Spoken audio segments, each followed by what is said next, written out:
Should I say what I paid for my 34? You can say whatever you want.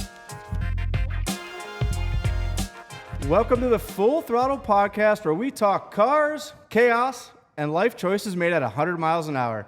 I'm your host, Mickey Andrade, professional wrench spinner, serial Skyline project car addict, and guy who's somehow made a career out of bad decisions. Whether it's builds gone wrong, track day fails, or behind-the-scenes car beef, we're going to get into all of it. So buckle up, baby, because it's about to get wild. But before we get into the podcast, I wanted to mention that I noticed about 90% of you guys are not subscribed to the podcast YouTube channel. Hit that subscribe button, leave us a comment down below, and I'm going to give one of you guys a $100 gift card to go shopping for Throttle merch on the website. That's right, your next outfit might be sponsored by Throttle. Let's go, baby! Let me do that real quick, dude. Dang. Yeah, buddy. Today's guest is a human check engine light, flashing bright, slightly chaotic, and completely unstoppable. He's built more JDM dream cars than some Japanese workshops. And if there's a flight to Tokyo leaving in 20 minutes, he's already on it, vlogging from the gate with a vending machine snack in hand. This is a guy who streaked when he hit 100,000 subs, moons people like it's a handshake, and somehow still gets brand deals. Now that's power. I do it responsibly. He lives in his garage, breathes 100 octane, and documents every late night bolt-on like it's a war story. He's the king of just one more mod, the sultan of send it, and the only person we know who's both banned from the hotel lobby and beloved by the YouTube algorithm. Ladies and gentlemen, lock your doors, hide your engines. Today, we've got Dustin Williams. Let's go. Thank you for having me. I'm so stoked, dude. Man, so this is one I've been waiting for because we go back. Dude, people at this point have no idea. I have no clue how far back we go, which is I'm super excited for this today. It's been many years, and we're gonna get into basically. You know what? Fuck it. Let's just go back. Let's go back. Okay. So let's set the stage here, Dustin. Year is 2017. That's real quick. That's almost 10 years ago. It's an eon ago. That's crazy. Yeah. Or at least it's weird because it doesn't feel like it's that long ago, but it does feel like it's that long ago. Yeah, sure, yeah. I mean, when you put things in perspective, yeah. I mean, okay, so yeah, 2017. Okay, so in 2017, how old are you? 21. I know you're not great at math, so I won't hold you to it. Maybe 21. And you're living in Mississippi. I'm in Mississippi, not Southern California. Correct, yeah. So I'm still in Mississippi. I'm doing my own thing out there. I'm just young Dustin in college, making videos, going to school. Right. Very similar story to TJ, which is cool. So just you weren't doing it in the mecca of car culture. You're doing it in the swamps and bayous of Mississippi. What everybody thinks of Mississippi, sure, yeah. And the swamps and bayous of Mississippi, I know, it's not really like not at all. But yes, I'm just in Mississippi. And, I've always been into cars. And, even prior to cars, it was more just I loved film. And I loved picking up the camera and making skits with my friends. And that's just what I was doing out there. And so what got you into YouTube? At that time, social media was not like it is today. Sure. For all of us that remember what it was like when you were first getting on YouTube, social media was not anything that you thought of when you were like, oh, I'm gonna make that a career, whatever. So back then, that wasn't a thing. Not at all. Not even a remote thought. So back then, YouTube was really the only platform that you had to showcase any work that you created, any video work, any videos to put online. Yeah, you couldn't throw up a reel or you had none of that. No, so back then YouTube essentially was short. They promoted those super short clickable videos. But what got me to YouTube was just that was my only platform of sharing videos. And like I said, before even cars, I just loved film and videography and just making movies with my friends. So were you weren't immediately into making car content? It was other things. It was just horsing around with your buddies. I've had 13 YouTube channels. So really? Yeah. I've had a bunch of different. So your current iteration based off of cars is not the same as what you started with? No, not at all. So when I started, I was making skits with my friends, and I'm sure they're still somewhere in the the vault of YouTube. But it was really cool because in high school I was the kid with the camera always. Yeah. And my teachers knew that. And so I think it was in 10th grade when I started, actively making YouTube channels. But in 10th grade, my English teacher let me create videos with my friends in replace of writing papers and way. show them to my classmates. Yeah, where is that guy today, or her? I know, right? Him or her? Like that, her, yeah. She was that awesome. is so far ahead of. I know, right? That is forward thinking. You know, back in school, she'd wheel in the big box TV. Yeah, dude. She'd plug in the laptop, you know, whatever it was, and she'd play our videos for the entire class to see every period. So yeah, at that point, I was the kid with a camera. Shout out to that teacher, man. I mean, honestly, like that's pretty forward thought. When you have somebody like kind of like pushing you to like continue or like, you know, show your work off, that's really exciting. And that's what really got me into. You remember her name? I feel like Miss Rigby. Yeah, Miss Rigby. Miss Rigby, I love you. Yeah, I don't remember her first name. She's pretty much responsible for your career. 100%. Yeah, I mean, she was the one that kind of like pushed me to like make these videos and show them to people, and then like it just became more comfortable. I think that was the biggest thing was finding comfort in, you know, making these videos. Because back then, like holding a camera, holding your phone, and filming yourself, you're a weirdo, dude. Yeah, nobody understood that. My friends would all make fun of me. We'd all have fun, but they'd all make fun of me, and like it was not a usual thing that you did. So like being able to like showcase my videos to my friends or like the classmates, you know, it made me more comfortable, and people kind of saw me as the guy with the camera, you know? So safe to say you're self-taught. Yeah, everything I've learned take was any college classes. No, I learned it from just doing it. I loved it, and I wanted to learn more about it, so I used what I had and kind of went from there. So this was, I mean, you came to see us in 2017, and we'll get into that. So this was like 2010, 2012. Like, and I graduated high school in 2013. So in 10th grade, it was 2011 or something like that. Unreal, so man. It was crazy. I'll tell you, I was in 2010. I was not thinking about making YouTube videos. That was the furthest thing from my mind. Right. And so like my generation of YouTube, when I started to like kind of inspire me, was like the Julian Smith, the Freddie Wongs, like the people that were making these really incredible skits and making like small movies, but for YouTube. And that's what I loved. I loved that. I loved the cinematic aspect for it. And like my dream was to become, or, you know, be in the movie industry, a cinematographer, director, something of that sorts.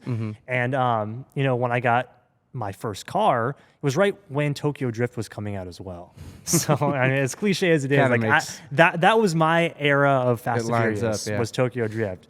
And that's how the whole car thing kind of started too. It's crazy. Like, I think that should be a question I ask every guest. Which Fast and Furious movie got you into cars, or like was your era? For me, it was the first one. It's different, right? Because I'm older than you. I feel like every car guy has a different generation of where Fast and Furious lands for you. So you said it was Tokyo Drift? It was Tokyo Drift, because I think that movie came out in 2009. That was the third one?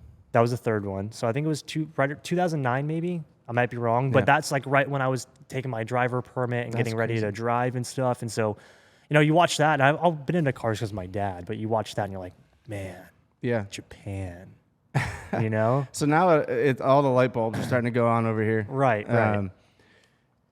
It's funny that I've known you this long and we've never had this actual conversation. Well, our conversations have always been different. It's like life, you know, like real serious life.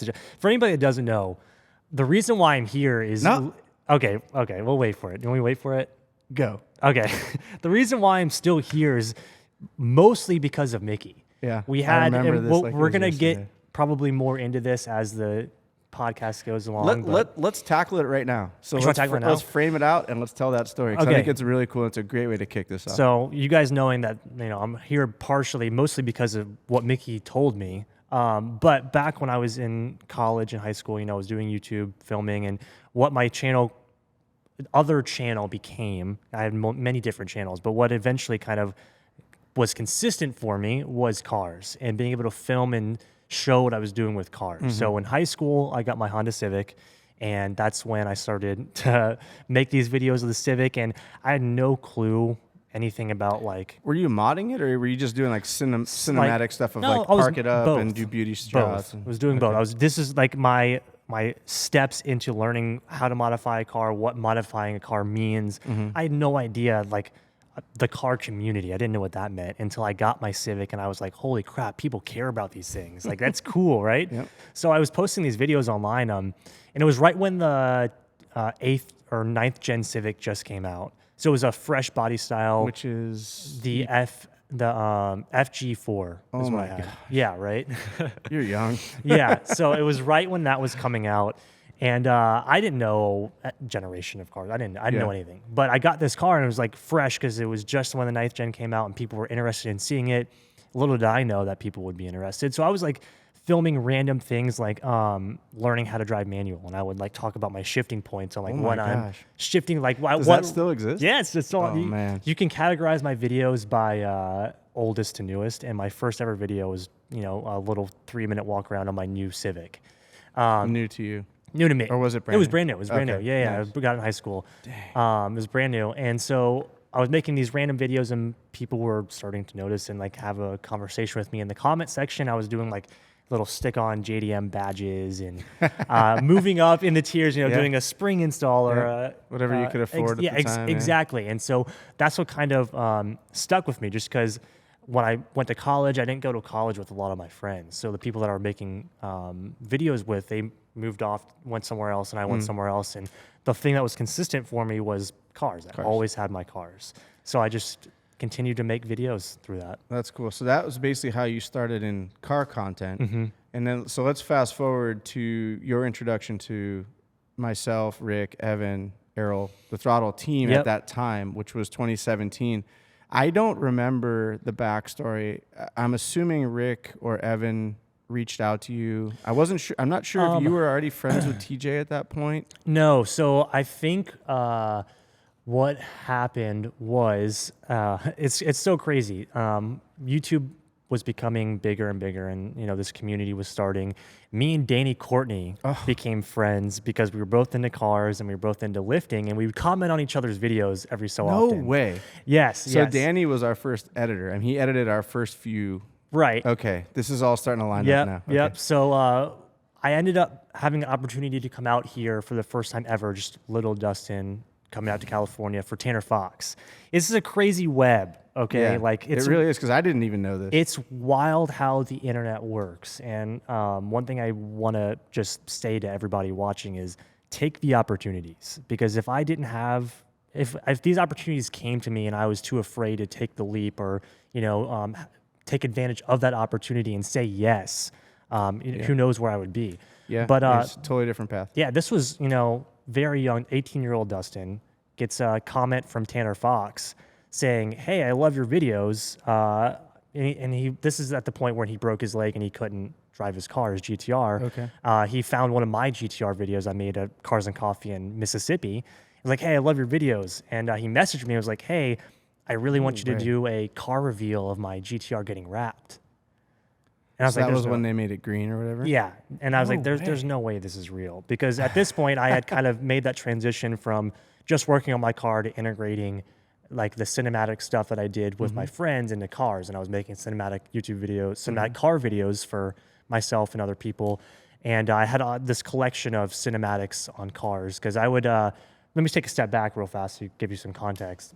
In college, all throughout college, I would leave my business card back when, business cards were a thing. Back when, if they even were a thing, I leave my business cards on a cool car that I would see on campus, and just so they could contact me in case they want photos of their car. And this was back then, again, when Instagram was not big, TikTok didn't exist. Yeah, YouTube was still really the only a means to reach out to that end user and so potentially do a photo shoot or video. That's how I would get clients back then. Doing what I did, I would leave business cards, and they would hopefully reach out to me, and we would do shoots. So I had this collection. And you were charging for that? I was charging for that. Yeah. Smart. So that's how I afforded parts for my car, parts for my camera. I had a part-time job as well on top of that. So that's how I did hustling, baby. Yeah, exactly. I worked at GNC. So GNC all 4 years throughout college, and even I met one of the employees there, and when I was getting to work, he was new. I saw his car, left the thing, and little do I know, he's like sitting in the shop, and it was very, very cool. But another thing, I mean, I think outside the box, So one of the things I can tell you is, like, I know that when we tell the story about when you came out here to film for us, initially, that was one of the things that I think attracted us, was the cinematography of your videos, because that was very different than what most people in the car YouTube space were doing, telling a story with the things around cars, not just the car in and of itself or the person that drives it. That's what I really enjoyed. So really quick before I jump back into the Tanner Fox story is, to what your point was, the content was like the story of the owner and the car. So I kind of gave you a whole walk around of, the life aspect of why you're building the car and whatever. So that was the story that I really like to tell when shooting somebody's car. That's cool. So Tanner saw my collection of videos and he invited me out to California to do the reveal on his car, which is like, there's no way it's real. Yeah. And so he's like, send me your number. 18-year-old Dustin. Yeah. Okay, here's my number. FaceTimes me. Him and Rhonda, his mom, his amazing mom. Yeah. Call me. They're like, hey, let's do this thing. Let's get you a flight out. And I was like, I guess we're doing this. Yeah. So booked my flight and flew out to California for the first time ever. And in that, I was able to meet up with Danny since he's close by in San Diego. And we just became friends. We became really close friends. And when I got back, I was kind of like, dang, okay, maybe I need to take this a little more seriously and show these things I'm doing. And so that's when Danny reached out to me, because that's right about when Throttle was starting. Is like, hey, I think this would be a really great opportunity for you. Throttle, is this new up and coming company, and they were talking. He was telling me about how you guys just have the classifieds, like for all the forums, if you want to find parts, whatever. So he linked me up with Rick and Evan, and that's kind of where it began. It all just began, yeah. So to move this further down the timeline, at that point, Danny introduced you to Rick and Evan. Mm-hmm. Rick and Evan and I had a discussion about, okay, this is a good opportunity to work with Dustin, put some money in his pocket, get him out here to California, and have him tell the world who we are. Yep. And that video was very passionate. Like, you came out, you did your thing, you did the cinematography. I watched the show again last night. Did you really? On YouTube, just to go back down memories lane and remember what year it was and all that.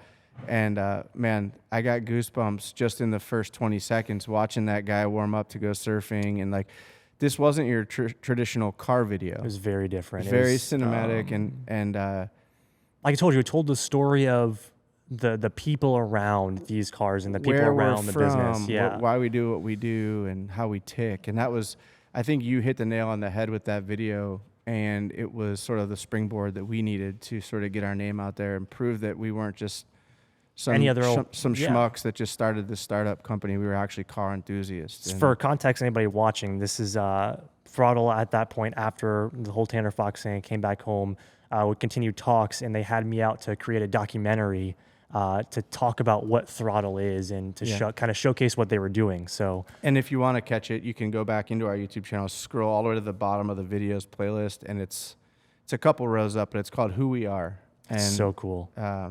It doesn't have enough views, honestly. So if you haven't watched it, go watch it, because Dustin nailed it with this video. And I honestly think we should do a part 2.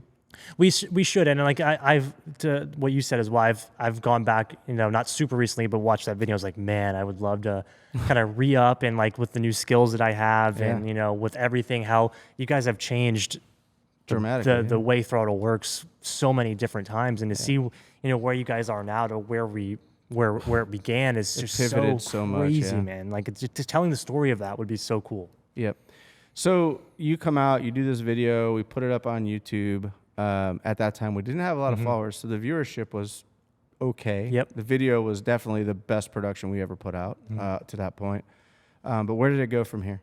From there, I think that you guys are really, really stoked. I think that we all just vibed really well together when I came out here. We all had kind of the same vision of building up what Throttle is. And I didn't really know what was going to happen with what I was doing. I had to go back home. I was either going to go into the police department, go into the academy, and that was kind of the path that I was going on.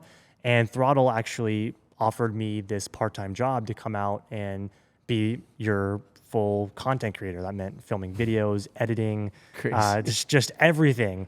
And I had that hard choice to make, after the documentary launched and you guys were super stoked and we just kind of vibed. You gave me that opportunity. I had the choice whether I was going to be, take the safe route, or if I was going to pack all my shit and 2 weeks after graduating college, come out to California and hopefully make things work. So I had that really tough decision as a newly graduated college.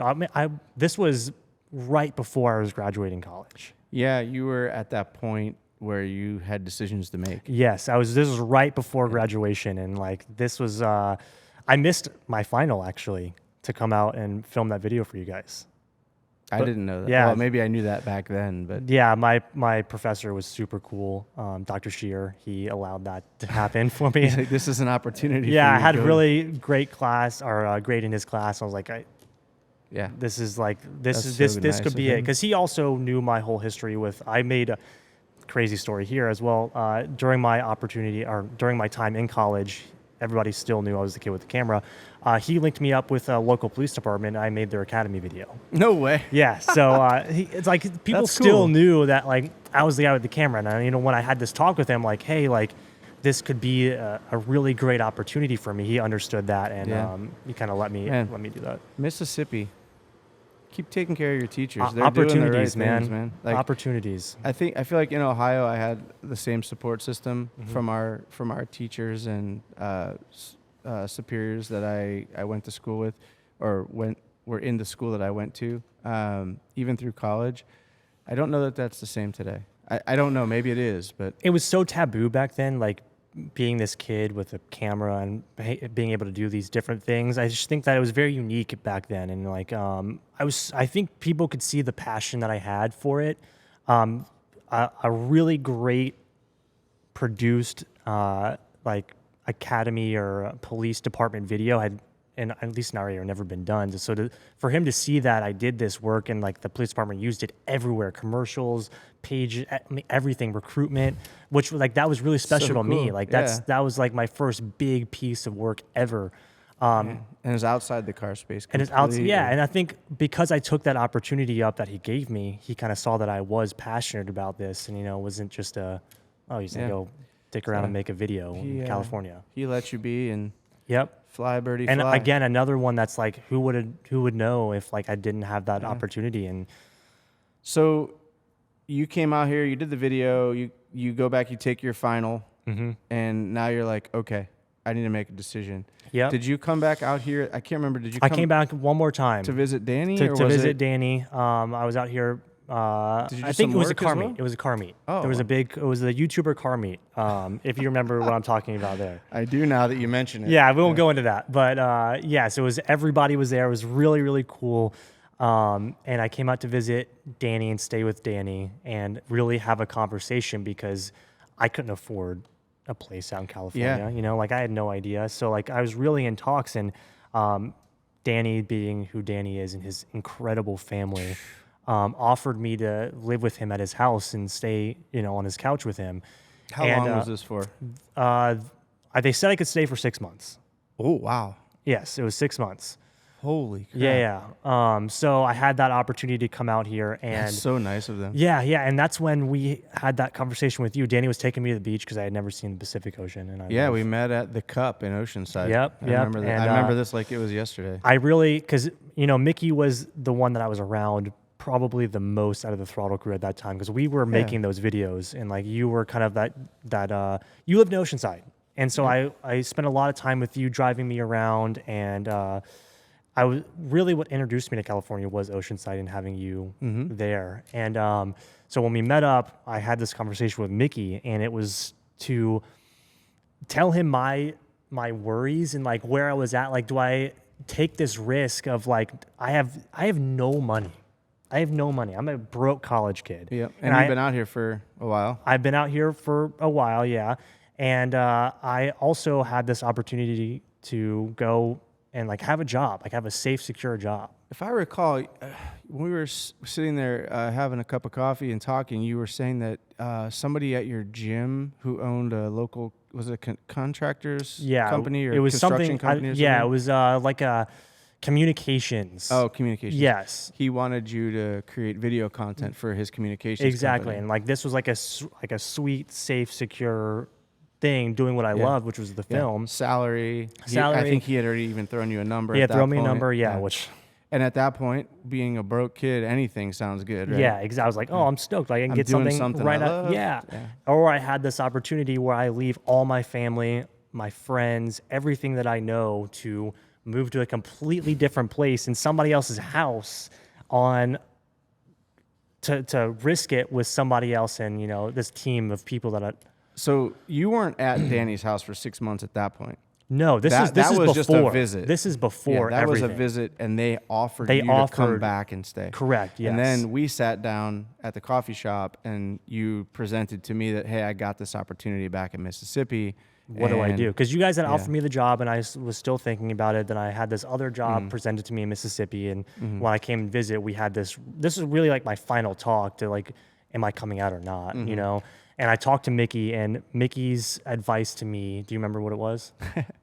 I'm pretty sure I told you that this was the opportunity of a lifetime, and that you need to think about it pretty seriously. Do you want to make car videos, or do you want to make videos about whatever? And what you told me was that when is this opportunity going to present itself again? You know, like it's not. It's tough. It's not the safe route. But when is this going to happen again? Right. So like this is a point in life where you're not attached. This is where you are beginning a life, not in the middle of a life. Right. When is this gonna happen again?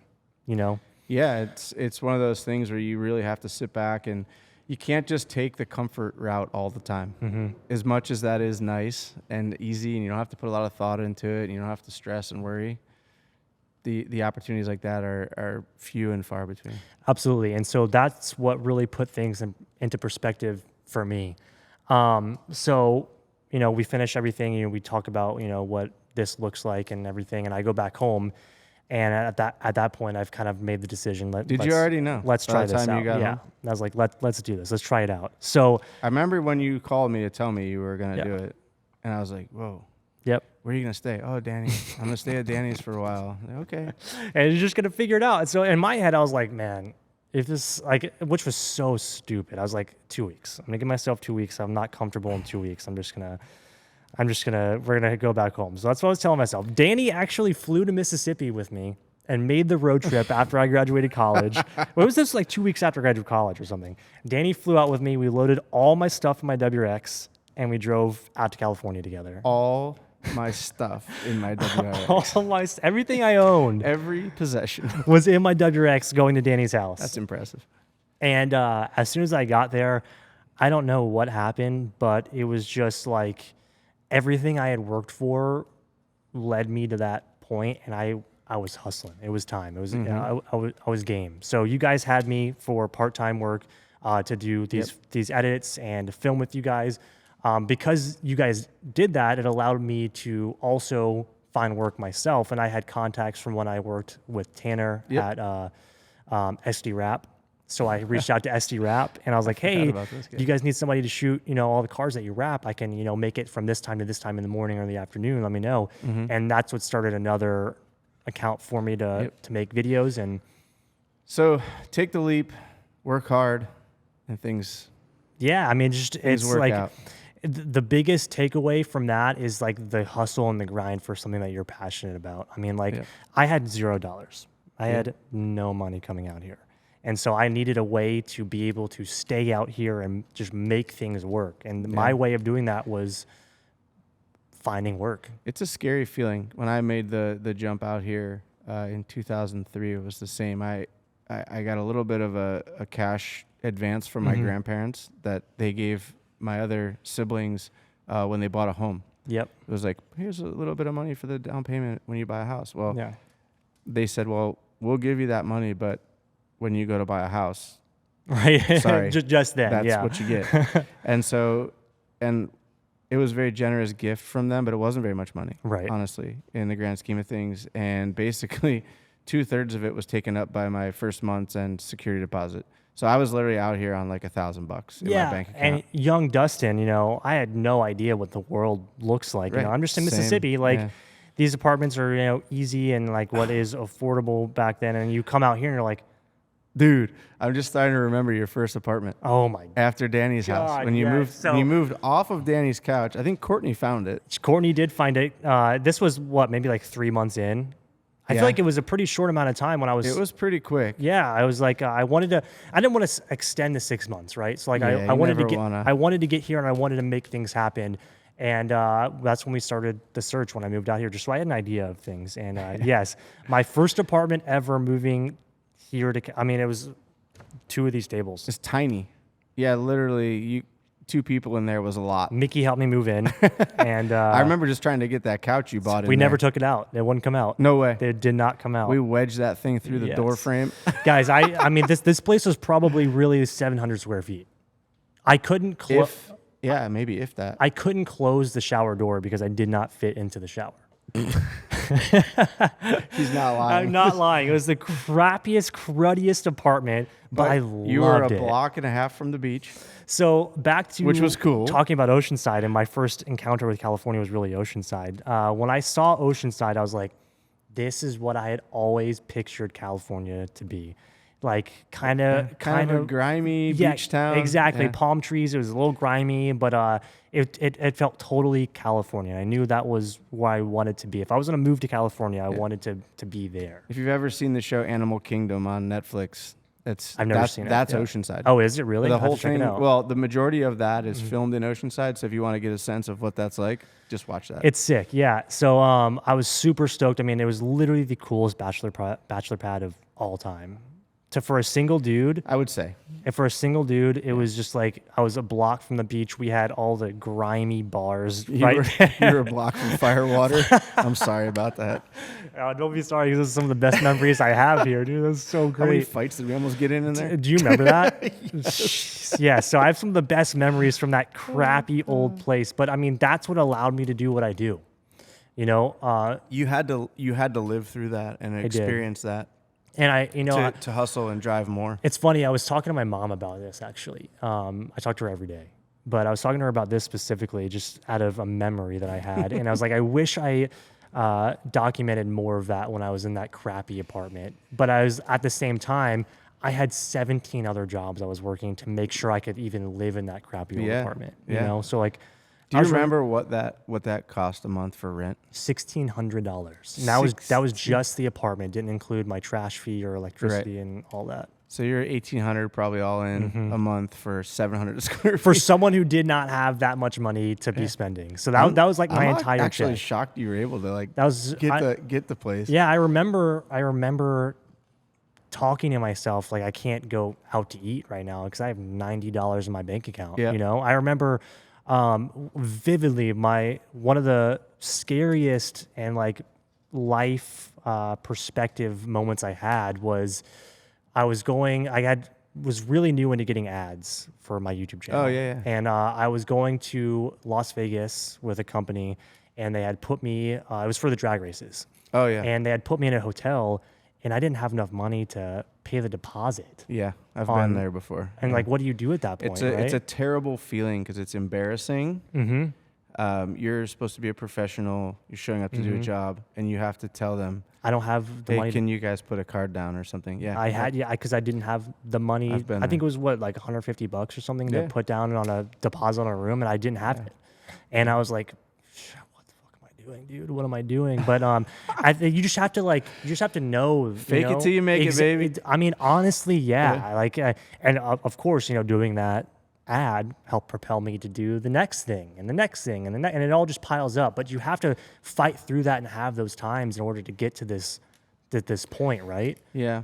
It's a tough feeling, I'm sure. But man, you've come out smelling like a rose. So it's still a fight every day, and yeah. But I mean, dude, you've come a long way in that amount of time. So we both have. So even through all that, I was still working with Throttle and kind of getting you guys to a base. And even when I was working, your channel was just growing and growing and growing. You guys were, even as I was still doing the work with Throttle, being your editor, you guys were constantly pivoting. I was making videos, but so was Evan.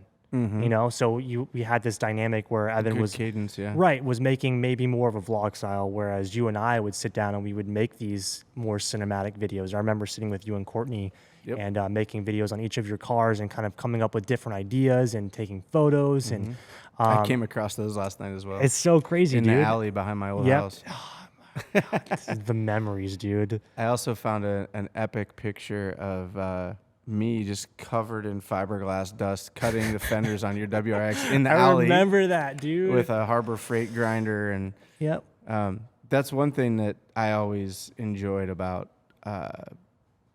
being friends with you and TJ. And just the greenness that you guys had. I had been through it. I'd already been through the war and back. I had no effing idea what was going on. And, you guys are modding cars and making the typical new car guy mistakes. Not necessarily mistakes. You just didn't know any better. Yeah, you're just learning. You're going through the process. You're like getting wheels that don't fit and doing stupid mods to your car. Like you're like, oh, I got these sick work wheels. I remember you showed me these wheels. You put them on. You drive the car over, and it's just tearing your front bumper off. Yeah. Like, hold on, Dut. Let's jack up the car, pull the front wheels off. Let me trim this fender for you. Let me trim this front bumper for you, and we got it. So it didn't rub. Which, looking back, like I think. Maybe took those times for granted, but like for sure. I mean, looking at things now, it's so different than what it was, and in a good way. But still, like you never know when you're in those times until afterwards, right? So you look back and you're like, dang, that's just like days in Mickey's pool and going to cut my fenders in this garage. Like who would have thought? And so man, but to just like to branch off of that, all the work I was doing and the way Throttle was growing. Moving out here, I think always the thought was that I would help Throttle propel to the next level while also still being able to build a base for myself. And from both of us, I think we really reached that point where you guys were at a comfortable point with your content that you were already making. You had a solid schedule with just you guys, and I was at this point where I had so many clients where I was just gone all the time, and we came traveling, whether it was shooting for Ogara, I was that's right. doing their motorsports, that, SD Rap, all these different WR Technica and Titan 7. I had all these people. It was just nonstop, and I feel like we came to this point in the road where we both were comfortable in splitting the separate ways and kind of figuring out how to do things on our own. Do you feel like working all those side jobs hindered your personal YouTube growth from a Dustin Williams YouTube channel standpoint, or do you feel like that propelled you because you're able to include that in your daily vlogs and stuff like that? I don't think at all. I think that really helped in what I was doing because I was doing two things in once. I was also simultaneously, while doing these videos, doing behind the scenes videos for my personal channel, showing people how I was shooting these cinematic episodes. So it helped me in a way where like it was still about cars, but I also got to teach people about cameras because I really love cameras. And I also got to make these cinematic videos for my clients. And it was just like a trifecta of cool shit that I was able to do and also show on my channel. Did you find it difficult to capture those three different lenses, basically? Or was that something that came pretty easy? I think it was just pretty easy for me. And I look back and I was like, how the hell did I do? Like, just me. I'm thinking about it right now going, how did I do that? But like, I was just so comfortable. And I feel like I was doing it. I had something every day to do. And I think I was just so comfortable with that, and back then, I was so young, I didn't sleep. I never slept. I was up all night editing, getting ready. Let's go to the next thing. And I remember I had Kev come on some shoots with me too because I needed the extra help. Set of hands. But yeah, like I feel like it really helped me, and I made these contacts throughout those videos too that kind of gave me extras. So like if I wanted to meet up with this guy after the shoot to like make a video for my own channel, I would meet up with him and we could do a shoot with him. I'd get to drive the car. I would get to do this cool rally and film a day in the life of the rally while shooting the rally for the client. And you were really living it at that point. It was literally my dream. Yeah. And I had no idea that I was in it because I was working and it was like just making things happen, right? So I go back, I'm like, how did I do this? Yeah. So refreshing to sit back and relive this with you. Me too, because I never really think about any of this now. It's like, holy shit, dude, how do we make all this work? So at this point, it's like 2019? Yep. I've been in California for 2 years maybe now, and that's when I really started to kind of branch off and try and do my own thing on my channel. And I never expected to be sitting in this seat right here. I had no clue. I don't think any of us really did. Like, we were just chasing something that we were passionate about, from Throttle's seat and from your seat as well. 100%. And so I think where it all started to go, where I was able to do my own thing, was I had all this income coming in from the clients that I had, and the videos I was making off of YouTube were generating maybe like $1,000 or so, which was awesome for me because. But before I had $90 in my bank account, but I was making $1,000 for making behind the scenes videos. So I was able to use the income from the freelancing stuff to do modifications on my car. Right, and those are essentially free videos for you. You just had to put in the editing time. Exactly. And launch them up. Exactly. Yeah. And then I was using that income to pay for the modifications on my car, which were the videos that went live on my channel. And that kind of propelled my channel to start growing more than the freelance videos, because I was able to spend more time modifying my car with all the money that I had generated from freelancing and modifications. And then came coilovers, exhaust system, and then I'm sure you remember this. First came the 240s. That never really worked out. But I sold both those 240s for the Evo, and the Evo was really the one that like solidified my ability to branch off and, you know, put all my focus in that into that car. And that's when the freelance kind of branched off. I still did some stuff here and there, but I remember the Evo. What color was that? It was gray. It was Allen's. Remember, we were in TJ's first shop. If anybody doesn't know, Throttle and I all worked at TJ's small office. At one point, it was TJ's shop. Throttle moved in. Dustin moved in. Evan Shanks moved in. At one point, yeah. For a brief period. We were all cars stacked out the back. Mickey, Evan, and Rick were all in that office just blasting edits, doing meetings. Like I wasn't editing. Let's be clear. I was editing, but like we were all was in there having these shit. meetings. Yeah, it was just like what a great time, you know? So we were all crammed in this small space. But right, like, and you guys were still in the shop as I was working on the Evo in TJ's shop too. Yeah. But I had also met my good friend Sean at that time too. That's right.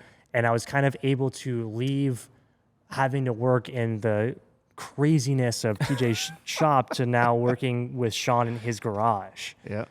Because, you know, my small little apartment couldn't do it. The street, which also in turn wrecked my one and only beloved WRX. Which Sean just so happened to live up the street from you. I met Sean a little bit further up the street from me. Yeah, I met Sean by doing what I do, freelance videography, cars. Me and you saw his car drive by an LTH that one night, and I was like, that's a sick car. Yeah, it was a WRX. And coming home one day, I saw it on the side of the street, left my card on his window, and we became boys after that. He still stays there to this day. He's still there. He's my best friend when I moved to California. He was like the dude that... you guys were attached at the hip there for a while. 100%, man, 100%. Or if I needed to find you, I'd drive by I'd be at Sean's. The apartment, and you were almost never there. And then I'd go by Sean's, and there he is. Yep. That, again, some more great memories. So that's really the point where I was able to branch off from, you know, doing Throttle, was having all the freelance, and then branching off from being in the shop with Throttle and TJ was meeting Sean and being able to have our own space where we could work on his car and work on my cars as well. Mm-hmm. Yeah, I mean, and so I don't want to fast forward too far ahead, sure. But like you went from basically these humble beginnings and just scraping to get by, and now to look at you looking back, it's a massive success. I'm glad I talked you into staying. Yes, thank you, Mickey. Yes. And you now have a beautiful home on a hill with a wonderful, massive shop that you've built for yourself. Can't believe it still. And there's a lot that happened in between that. Yeah. But I want to get into sort of your car collection. Okay. And you are one of my friends that's kind of all over the map when it comes to cars and tuning. You don't have a mark. You don't stay within. Yep. You don't only just buy WRXs or Skylines. I love cars, dude. Yeah, and I find that beautiful about you, and that you look at something, I like the way that looks, and you do your research on it. Oh, I like this, I like this, I like this. I can appreciate that. I'm going to get one. Yep. And you get it, and then you go in balls deep and start modifying it and take it to the nth degree every time. I just love... I love that there's so many different avenues within this car world that we live in. I mean, it's really cool to me, especially being a massive Japanese car fan, is how much history that these cars have. And I kind of want to like live a little bit of each of these different histories that these cars have, right? I mean, each one tells a different story. They do. And each one has their own place in automotive history, right? Yep. So being able to experience that, and you take a little piece of that history and kind of build it in a more modern way nowadays is what I love. I just love learning about the cars from, you know, when we started and when we first started loving cars, right? Yep. So what I really enjoy about you is that you're not just stuck in the cars that were from your childhood. Mm-hmm. A lot of people get sort of wedged into this. I only like these particular Japanese cars or American cars from my era of when I was in my teens or my 20s. Right. You know, you've got everything from an 8.6 all the way up to a brand new Honda Civic. Yep. So something from the 80s all the way up to 2025, that's... Every generation offers something different. Yeah. And I love it. I mean, I think my oldest car is the 83 Porsche that I have. Oh my gosh, it's older than the 8.6. Yeah. I didn't even think about that one. Yeah, older than the 8.6. So that's like, you've actually ventured beyond what I even have. I've never even delved outside of basically Japanese. Yeah. Or I think I have had a Mustang, and a Ranger, but everything else has been Japanese. So I've never even messed with Porsches. Now, Rick, I've messed with his. Yeah, it's cool. It's cool. But I also, what I like about You've had 3 or 4 Porsches now. Yeah, so I have a race car Porsche. I have the Boxster spec. We've done the rebuilt Why Cayman. didn't you drive that today? Because it's at the race shop, man. I'm getting ready for a race. We did that, and then I have my 83 air-cooled Porsche, which I think is just such an incredible piece of automotive history that I feel like was maybe a little underappreciated at one point, but I think now it's really starting to come back, and how incredible and analog these cars are. And that's what I can really appreciate about that car is how analog they were, but how well they work, you know? I got to ask this question. Okay. It's on my mind. I don't think anybody else is thinking it. What's better, 8.6 or that 911? Oh my God, are you kidding me? I don't know. The 911, dude. Really? Yeah. So, okay, I've never experienced one.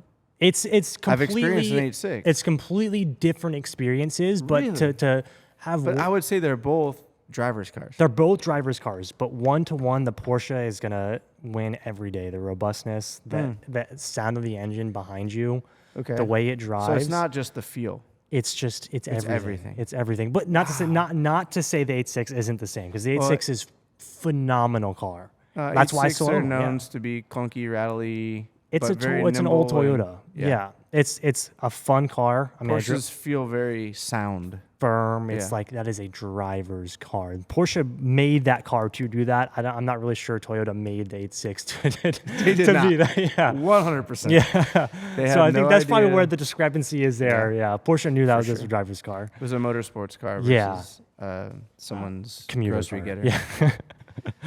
I had to ask because I'll be honest, like for me, the 8.6 is just an iconic platform. Yeah. And I agree. It's a little clunky here and there and whatnot. But man, from a driver's standpoint, when you get in one with a 4AG or something similar and you map that thing, it's just, I mean, it just brings a smile to your face. Dude, I drove that thing. I drove mine to and from the track, and it was just the most exciting 100 horsepower you could ever just have. You know, sliding around the corners. You know, coming out of the carousel at streets, and like it's just so much fun.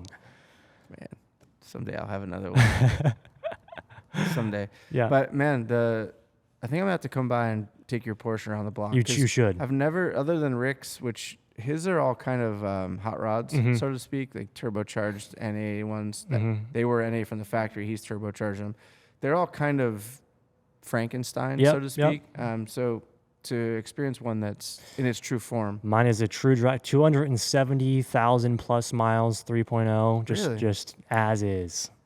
And they're known for you can put a lot of miles on. Put some miles down, dude. Yeah, the thing is awesome. You should. And we just did the TBK front bumper on it, so it gave it some of that Japanese flair from Midnight Team. Yeah, that's cool. Kind of like that Ferrari behind you there. Yeah, exactly.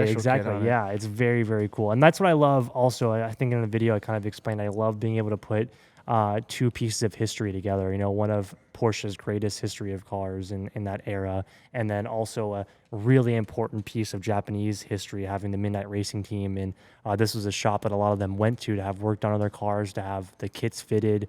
Takashi-san had built one of the most famous 964s and one of the fastest air-cooled Porsches of all time back then. Does that car still exist? Still exists, still in his shop, still working on it. I've done so much reading about the Midnight Team and all the lore behind it. It's just unbelievable, dude. And so like cool. You watch these animes like Initial D or One God Midnight, and you see Tokyo Drift, and you're like, oh, that'd be really cool. But no, that's like some of that stuff is real. Yeah. That's real stuff. Yeah.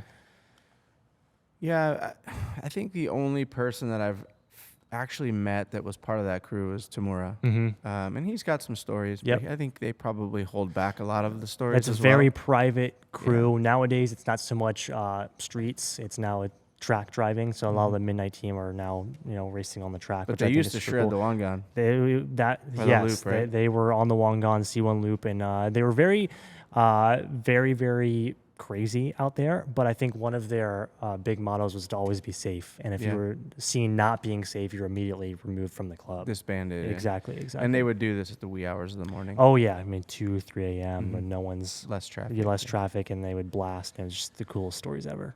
Yeah, I think the Wangan Midnight anime is that's probably as the close as you can get. Most accurate to sort of what went down from what I understand. It's 300 kilometers an hour on the Wangan, dude. What is this, the freaking Nürburgring? I know, dude. It's insane. But that's what made us love cars, right? All these stories are what kind of give us this want and need to modify these old Japanese cars. So speaking of Japan, you are known for hopping on an airplane and going to Japan. Love Japan. And sort of exploring, I guess, so to speak, and enjoying car culture. Yep. It's something that I took your lead on. So I kept you in California. You got me to start going to Japan more often. I followed your lead on that, and I don't regret any of it. It's just the most amazing place in the world. The culture, the people, the food. I mean, every place you visit has something different to offer, whether it's the culture that they have or, the samurai history or this type of cuisine that they've made here. And, it's just unbelievable. One of my favorite trips of all time, a couple of my favorite trips are my Japan in a van trips. Yes. That's where I lived out of a van for a week plus and traveled the entire country. I've done from Hokkaido all the way down to the very, very bottom peninsula. Wow. Where it's just ocean. So, and getting to experience all these different cultures and all this different food. And it was really, really eye-opening to more than what just the cars are in Japan. Right. So my experiences there are completely different than yours because you've actually put yourself out there by just renting a van and packing a bag and just winging it. And just figure it out. And in all honesty, you get over there, there's the language barrier, there's driving on the wrong side of the road. There's a lot of things that make you feel a little uncomfortable. I've had a couple of shit moments. I'm not supposed to be there. Yeah, even using the toilet there is an experience at times. So I can't imagine what it's like to just cut yourself loose. I mean, I've got lost in the subways there before. That's unnerving, especially when you don't have any assistance. Exactly. But to just jump in a van and just sort of wing it, that's got to feel... Go anywhere you want. You can see anything you want to see. Just fit it in your timeline. I did a crazy thing. I took the bullet train from Tokyo all the way up to Hokkaido, and that's where I got the van and explored Hokkaido for a couple of days. Got stuck in the sand in Sapporo. No way. And no one in sight. Not a single person in front, behind me. There was nothing. I was going to have to walk and go find a building or a house or something to ask for help. And I was just sitting there. I was just sitting... And out of nowhere, 3 guys just appear on the beach, and they use translator, and they ask me if I need help. I was like, oh, my God, yes, please help me. You weren't on them the minute you saw them? Yeah, well, I mean, I didn't want to be rude, Yeah. So I'm saying hi, and they walk over to me, and they're like, oh, do you need, because I saw my tire, obviously, it's stuck in the sand, and do you need help? I was like, please, yes, you loosely translating, they were able to get whatever the Japanese tow company is on the phone, but it was going to be a couple hours. And so they're like, okay, well, we're just going to go and use the bathroom real quick. And they left me just in the sand. 30 minutes goes by. They come back and they have snacks, hot tea, and they hung out with me for the full 2-3 hours until the tow truck came. And that's just that's experiences you just can't get unless you put yourself in this weird opportunity. Vulnerability. I just had this campsite on the beach that was supposed to be safe for 4-wheel drives. No. I had a big-ass Hi-Ace. I was going to say it earlier, but I let you carry on about something else. But I wanted to say that my takeaway from Japan has always been the people. And the culture is, everybody asks me what's my favorite thing. It's not the cars. It's not the food. It's literally the interaction with the locals and the people there, because they care about one another. They're so kind. Yeah. They're so kind. We could learn so much Yes. as a culture in America from how they treat one another. They didn't know this random dude stuck in the You sand. could have been a serial killer. Right, but they brought me hot tea and some pancakes from 7-Eleven, dude. You know? They buttered you up. Yeah, it was so... Please don't kill us. And they hung out with me, and they were so excited to hang out with me and talk to this, American that through was... a translate, Google Translate. Through a Google Translate. It's all on camera. It's just one of the coolest experiences of my life. Shame on me for not watching that. I need to go. I'll send it to you. It's I need epic. to go watch yeah. that because because I've been there so many times, I understand the position you're in. I understand their caringness, Yep. and I think it would really hit home for me to watch that. 100%. I mean, I can't imagine being stuck in the sand here and having that same experience. Well, there'd be unfold. 300 people around you if it happened here. Sure, yeah. But the fact I was in this remote beach in Sapporo on the Japan Sea, and have these 3 really nice people come. The difference is those 300 people here would just walk by. Walk past you, and that sucks. Rip. Yeah, it was so cool. It was really, really cool. And that to me is Japan. Yeah, and some of my favorite Japan trips have actually been with you, where we've had the opportunity to drive cars that we've done some been fortunate incredible enough stuff. to own over there and get on the freeway and drive together Yep. to Hakone Pass Yep. and all these legendary viewpoints and sites. Got to do that with you, TJ. We've had some Brian. seriously amazing opportunities in Japan, and shout out to Top Rank, dude. I mean, geez. Yaska, Brian, Masa. Man, I'd sit here and go through all of them. I but know. I'll forget somebody and feel like a real jerk. Right. The whole team is just so great and have given us such great opportunities to experience what Japan has to offer. And I would say that you were one of the first, if not the first, of the influencers to sort of take that leap and that plunge, right? I had the opportunity to buy this R34, and this was back when, I had just, this is 2018. So this is right when things were kind of growing for my channel. And You've had an R34 for 7 years. Since 2018. Not many people in America can say that. It was the end of 2018. So I ended up taking the chance. Josh was like, hey, I have this really, like, this one is like near your budget, and like it's one that's coming in soon. Do you want this one? I was like, shit, dude.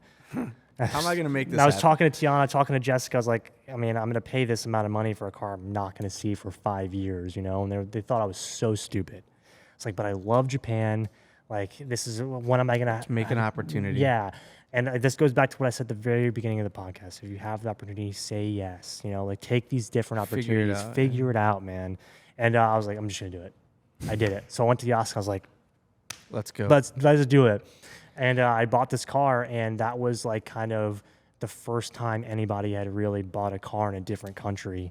And my idea for this was to show what it's really like to have a car built and owned in Japan. Mm-hmm. And I wanted to, because I had visited Japan earlier that year. And without a car there. Without a car. That's when all of us went. And we went for Auto Salon with Top Rank. That's and right.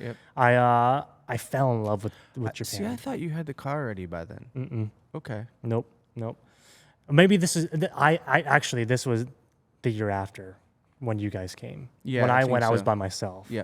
But that makes more sense. I went there and I fell in love with the culture. Albo actually picked me up. I just knew Albo, Drift Hunter, if any of you guys remember. From just being online. From YouTube. And he saw I was coming to Japan. He picked me up that night at 11 p.m. and he gave me the whole Tokyo show around. We were out till 4 a.m. visiting Daikoku, Tatsumi, these different PAs. Oh man, you were trying to do it all in one night. And I was like, I just fell in love with the culture, the people that I had already met, and I knew that I wanted to give everybody else that experience that I was having. That's cool. And the best way I knew how to do that was to have a car there. And it just so happened that I had the opportunity to buy this 34. Man, and Top Rank. You actually bought that car before the huge price increase. Not saying that you didn't pay a lot for your car, because I'm sure you paid a fair amount for it, but it was before the massive spike. Should I say what I paid for my 34? You can say whatever you want. I think because it's a pretty remarkable thing compared to where they are. I paid $56,000 for that car. You can't find a GTR. It doesn't matter what the condition is. I'll say it because I will never sell that car for as long as I live. That is a bargain.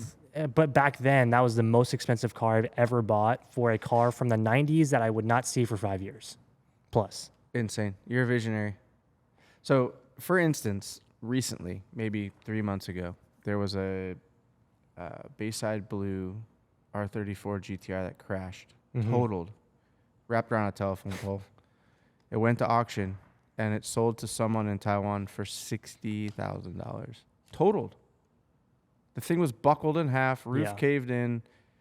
Maybe the engine was salvageable. $60,000. That's more than you paid for a running, driving R34. Yeah, GTR. and I really feel like because I had loved GTRs to that. I had a 32 by that point, and I had loved GTRs, and I knew that was a car that I was on my list, and then it was, like I said, like within a budget that I had for any kind of car. You know, I was going to pay $50K for 35, so 56 for the 34. It just was a car that I was not going to be able to see.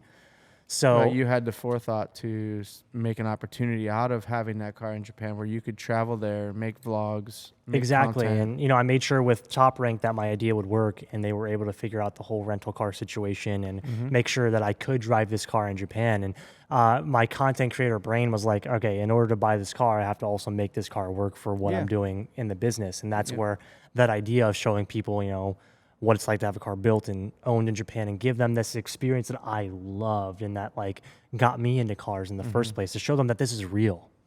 Yeah, and I think, one of the things that I preach all the time is like, if you're passionate about something, it will be successful. If you have a passion for it, because you're not going to give up, you're going to do it until it doesn't fail.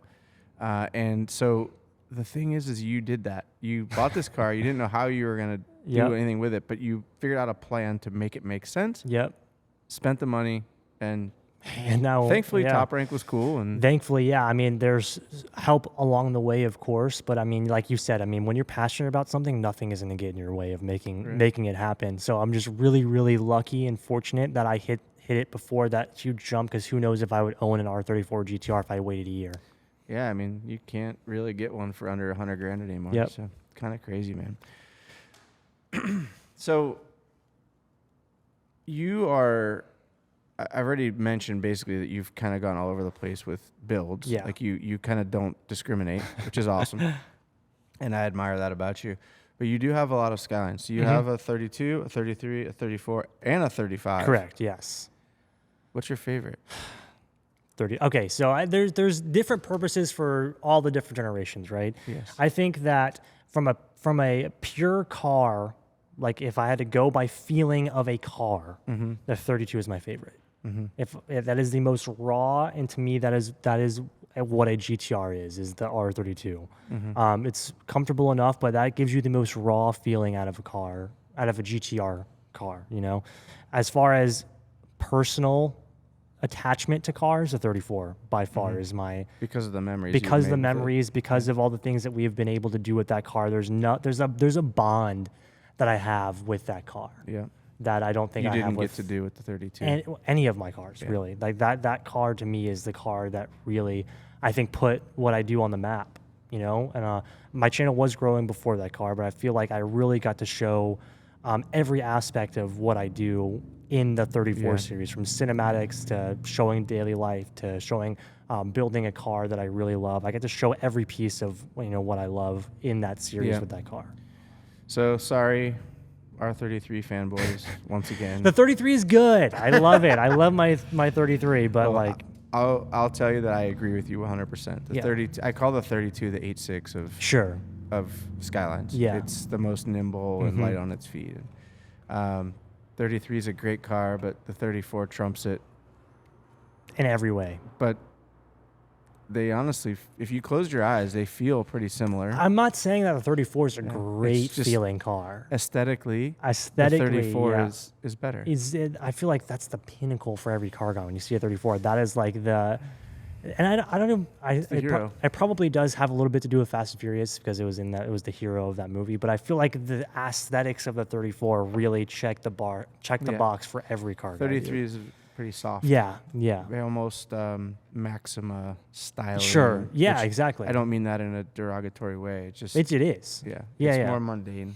But where the 34 is back out on a limb with its style and looks. Yeah. Not to say the 34 is any faster or like feels any giant. And I tell people, like, if you put a blindfold on me and put me in the 33 and the 34 back to back, I may not know the difference. The smell. The smell or the seats. Yeah. If you like sat in the seat, yeah.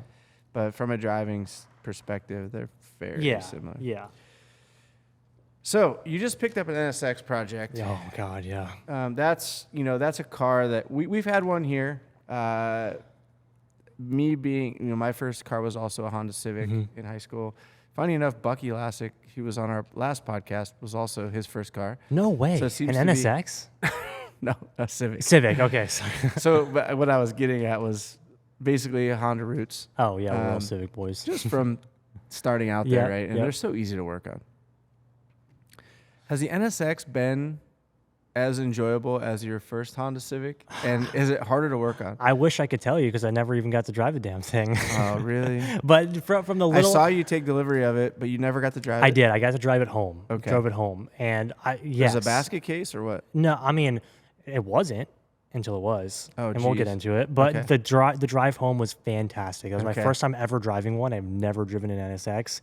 But having that engine like literally behind your head. Long dashboard. And you're going 8,000 RPM. Like it was everything that I wanted the NSX to be. Such a neat Pulled car. off on like a part of the canyon that I took it on. I took it on a little detour. I wanted to take it on the canyon. Yeah. Smoke out of the rear, just smoking. And I popped it, and it wasn't like a head gasket or anything. It was like it was oil smoke. I was like, oh, we got an oil leak. Yeah.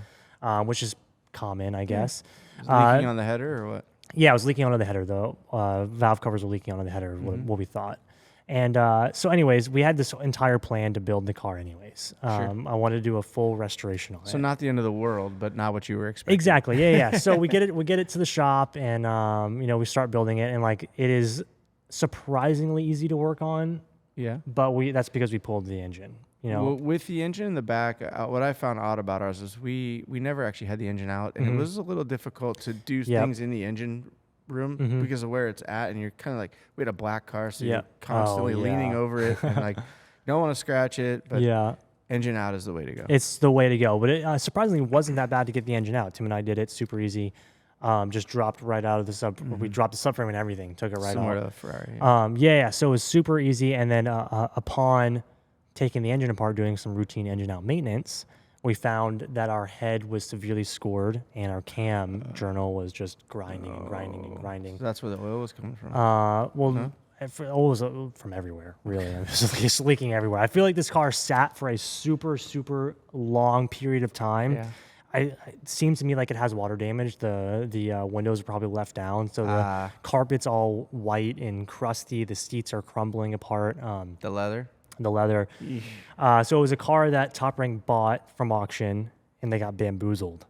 They were bamboozled. Well, that happens. I have many friends that buy cars from Japan auction, not just Top Rank. Yep. And once in a while, you get a stinker. So it was like, honestly, so they called you and said, "Hey, we got this one." No. I went there, I saw it, and I was like, "What are you guys doing this?" And they were getting ready to like send it off to a different auction or Usually something. they run it back. Yeah, because they were like, "We can't sell this." So I was like, "No, you're not. You're sending. I'm buying this thing." It was crusty. It was gross. Like the paint was it was a horrible. So in Top Rank's defense, I have probably bought a dozen cars from them at this point between Throttle and myself.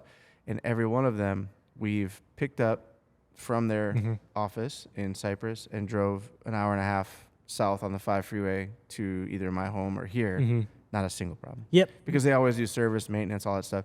This was a special case. This was a special case. I asked them not to do any maintenance because we were doing it ourselves, and I knew what I was getting myself into to a certain point. Yeah.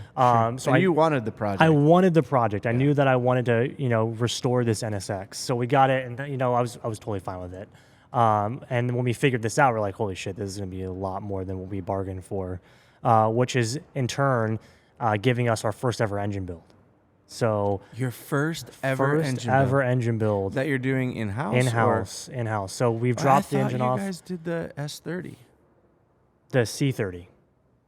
Oh, the S30 engine build. No, we did not do that. It was done elsewhere. It was done at Eric's Racing. I'm sorry. Yeah, so let's get back to the C30, the NSX engine. We figured out it was bad. we were going through all of our options, whether we need to get a new engine, whether we just need to replace the head, or whatever. We just ultimately came to a decision. The safest bet is just rebuild this thing. I already have it here.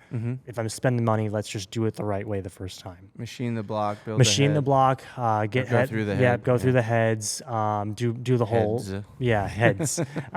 Billet, pistons, everything. It's nice. It's awesome. So we dropped the engine off to SOS.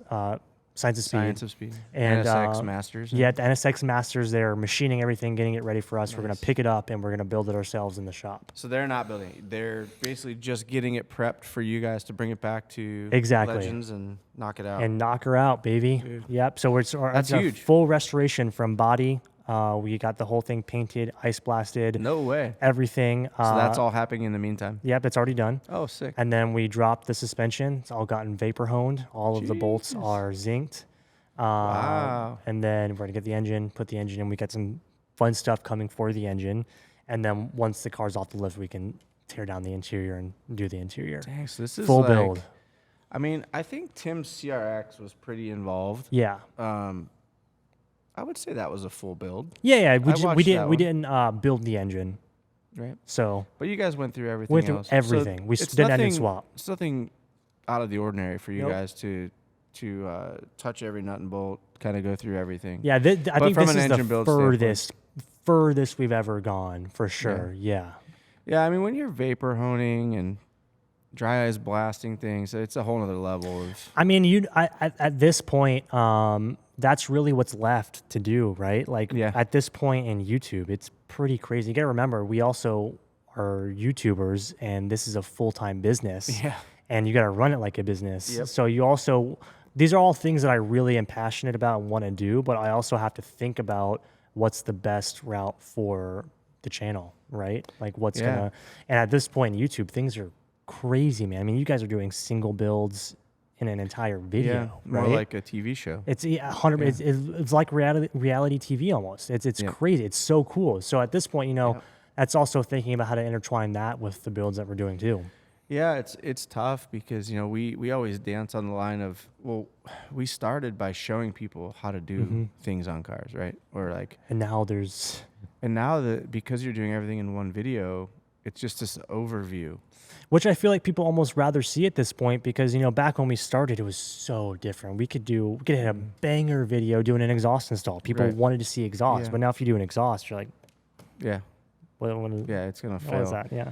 I will say we do get comments in our one video transformations like, oh man, I miss the days when you guys would show us how to change a wheel bearing. Or that audience is always going to be there, but unfortunately they're the smaller portion of the audience. So it's like the people that want to see us take these cars to the racetrack. Right. Everybody says, take it to the track. And then you take it to the track and it gets 10 views.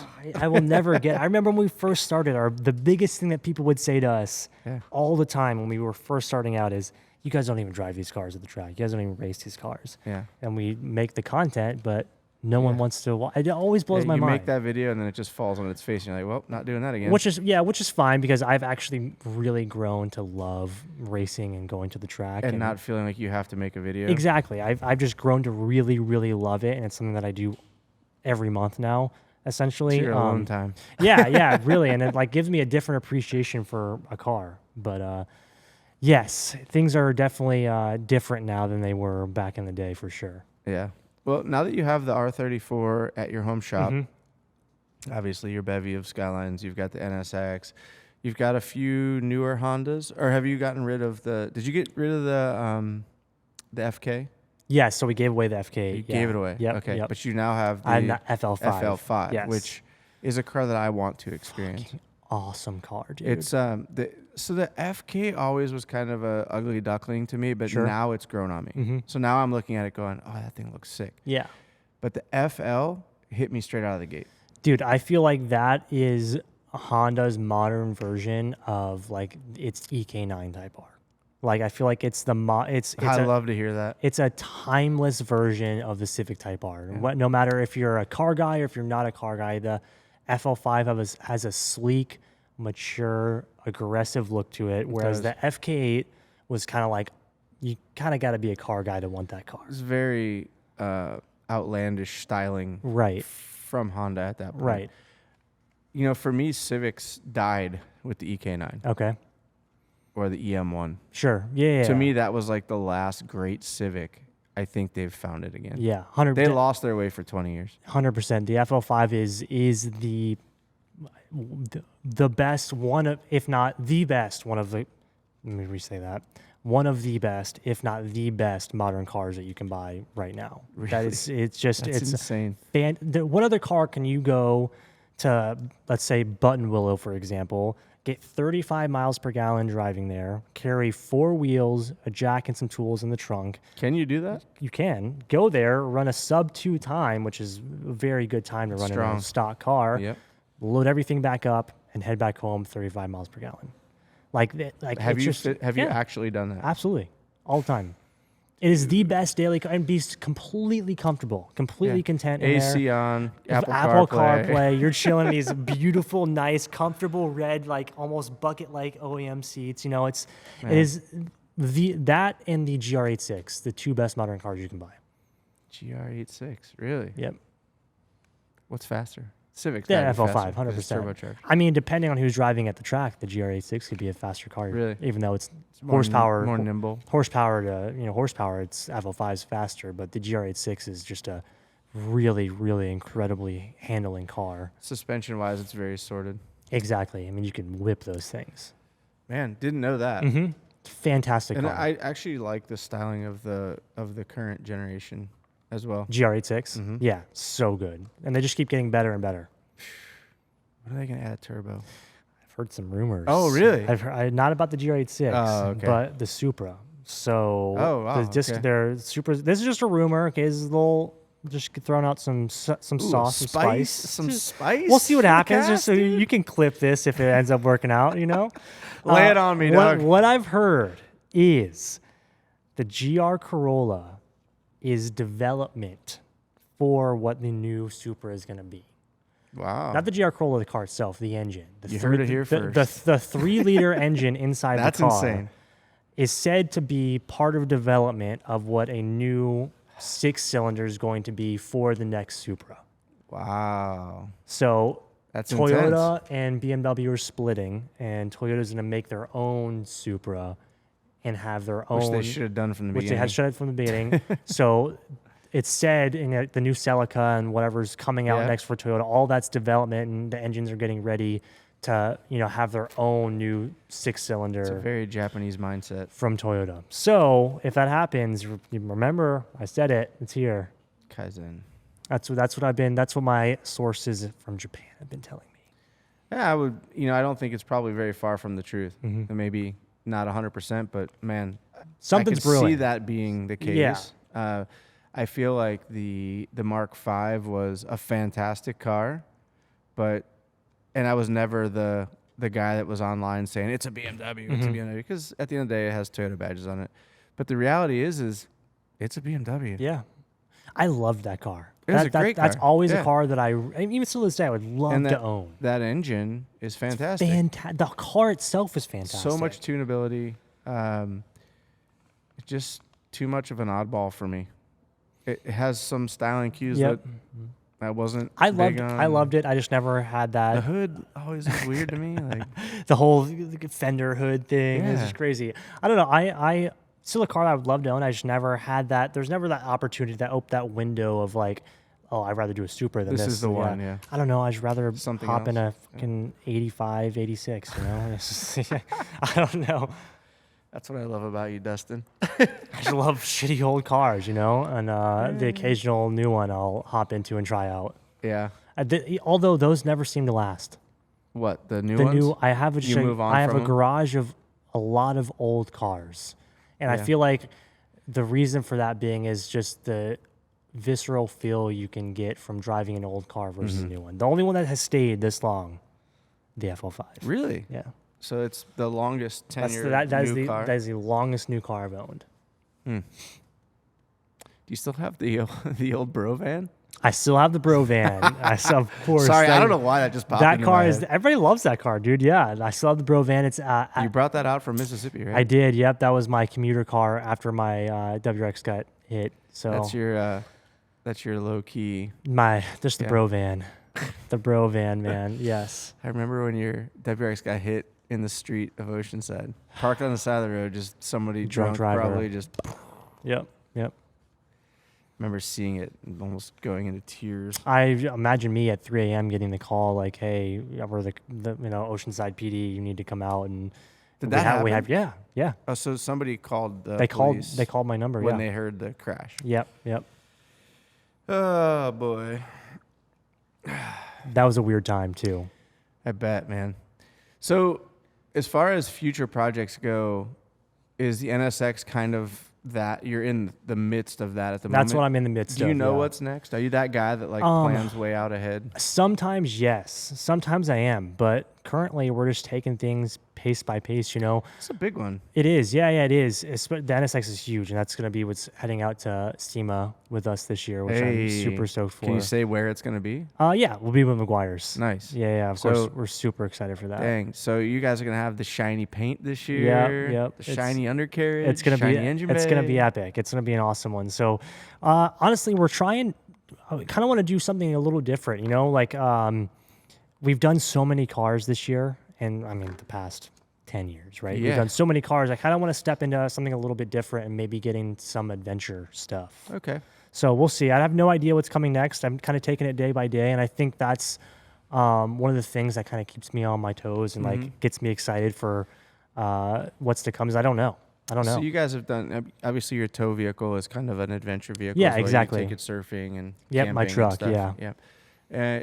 Do you think that maybe there's room for Delica or something Japanese like absolutely? I mean, moon van looking things? Yeah, the possibilities there are endless, right? Japan has a ton of really amazing, unique overland style vehicles. I mean, that's a huge thing in Japan. You say unique, I say weird. Sure, yeah. There's both. Some of those Delicas are mainly like glass tops and or the vans that they have and the weird K truck vehicles they have for. I mean, there's a lot of cool options. So something along those lines, I feel like, is what I want to do next, and just really give my viewers an experience. I feel like I said this a little bit earlier, but YouTube is in such a really weird space right now, if you can call it weird, maybe advanced space, where the content that's rolling out is pretty wild. I mean, you have people like you guys completing builds in a single episode, or you have people like Matt Armstrong doing these insane, crazy rebuilds, and it's like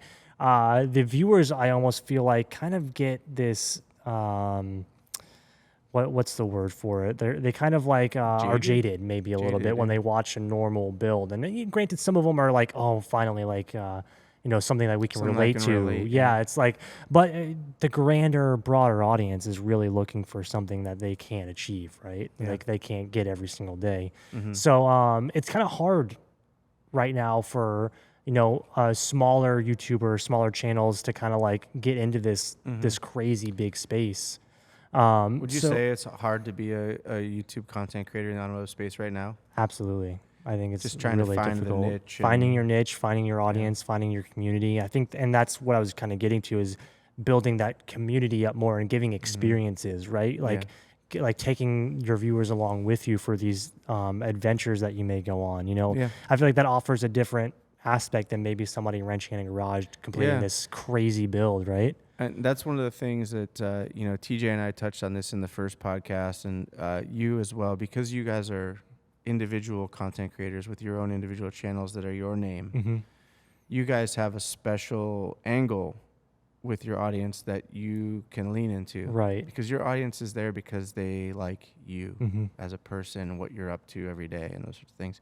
Here at Throttle, we don't really have that because we're a team, and sure, we're constantly into something else, and it's not about us as people, it's about the builds. Right. That's one thing that I've always admired about your YouTube channels. You can lean into that personal space. Yeah, that's what you hope, is that the viewers watching are watching for you and not necessarily more for the car. Well, granted, of course, the cars you build have a huge determining factor on who's watching your videos, but also you want the people that are watching to also care about, well, at least for me, to care about what you're doing in life. And I use this to kind of document my life as it goes on, which is why I like to do these weird videos of Japan in a van. And it's not like building a car. I'm going to climb Mount Fuji, right? Yeah, Like I just want to document my life, and it's really, really cool because, like I said in the beginning, you can categorize my videos from oldest to newest, and you can kind of grow up with me from young Dustin being 16 years old in high school to where I'm at now, 30 years old, which is just...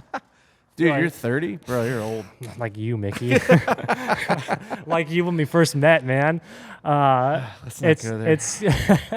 It's just so weird. And like, I hope that I can continue to document that and just be me and just show my life. And I think people you've done enjoy a good job of that, and you continue to do it.